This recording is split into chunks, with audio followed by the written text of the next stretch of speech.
And I know sometimes, it may come as a shock to us when we realize how prone we are to forget God and his blessings, especially during, holy times like Christmas or Easter. But it really comes as no surprise to God. He knows how easily distracted we are. He knows how forgetful we are. And he knew it about the Israelites too. And so before they ever even left Egypt, he began putting into place very specific tools and tips to help them remember him. Over and over again, he sent the judges and the kings and the prophets to tell his people, remember, remember, remember. Do not forget who I am. Do not forget what I have done. I'm the Lord your God who brought you up out of Egypt. Do not forget me. Now, for years, I've been fascinated with studying this command by God to remember him in the Bible. And about this time last year, I realized something. Many of the commands that God gave the Israelites to help them remember him are the very things that we're already doing at Christmas time. So could it be then that maybe the key to actually remembering Christ at Christmas is found in what we're already doing? Because if so, that kind of changes things. I used to think that the problem was probably in our lists, the to-do list. Either I was too busy, I was not busy enough, or I was just perfectly busy but with the wrong things. Well, maybe that's not it at all. And maybe we are doing the right things, just not the right way. And maybe it's not our actions that need to be modified, but more our mind that needs to be renewed. Listen to what it says here in Exodus 13. It says, so Moses said to the people, this is a day to remember forever, the day you left Egypt, the place of your slavery. You must celebrate this event in this month each year after the Lord brings you into the land flowing with milk and honey.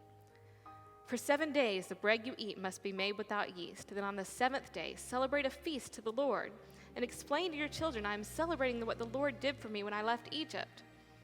This annual festival will be a visible sign to you, like a mark branded on your hand or your forehead. Let it remind you always to recite this teaching of the Lord. With a strong hand, the Lord rescued you from Egypt. Now, if you look closely at this passage, you're going to see a simple little 3-step plan that I want you to go ahead and learn, because we're going to be coming back to it again and again. Okay, it's very easy, just 3 little words. Do, remember, tell. Can y'all say that with me? Do, remember, tell. That's it. That's it. That's the pattern that we see repeated over and over again in the Old Testament. God tells the very forgetful Israelites, here's what I want you to do. When you do it, remember me and what I have done for you.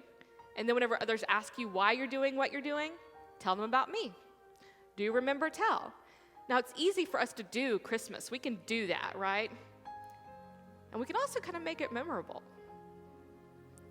But years from now, whenever you're reminiscing with your family about what you used to do and the great times that you had, will you remember how great your family was or how great your church was or things like that?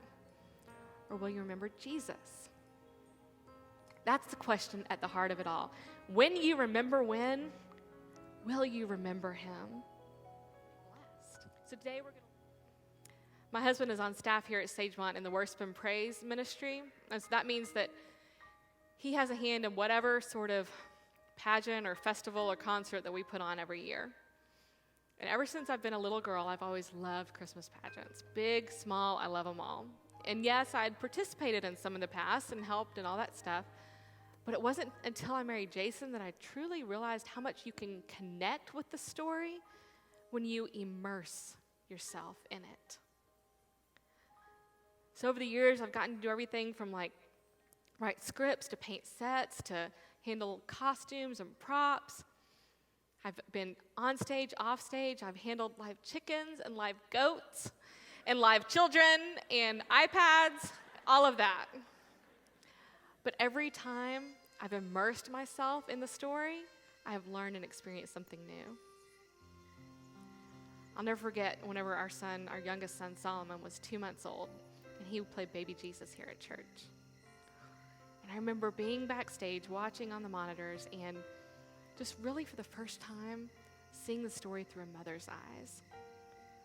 And I just got weepy. And then there was a year that our 2 oldest boys were extras in the pageant here at church. And every night they got more and more antsy, okay? And they begged for some kind of prop to take with them on stage, like some of the other kids had. So I finally said, yes, whatever. They picked something out. Canaan, the middle son, he picked out this rubber fish, okay, that he just had to have. And he named the thing. He named it Bob the Fish. So I'm in the audience, and I'm watching them, and I can see it in his eyes. I know what he is thinking. He wants to start playing with the fish. And I'm trying to, send him that mental mother message, don't do it.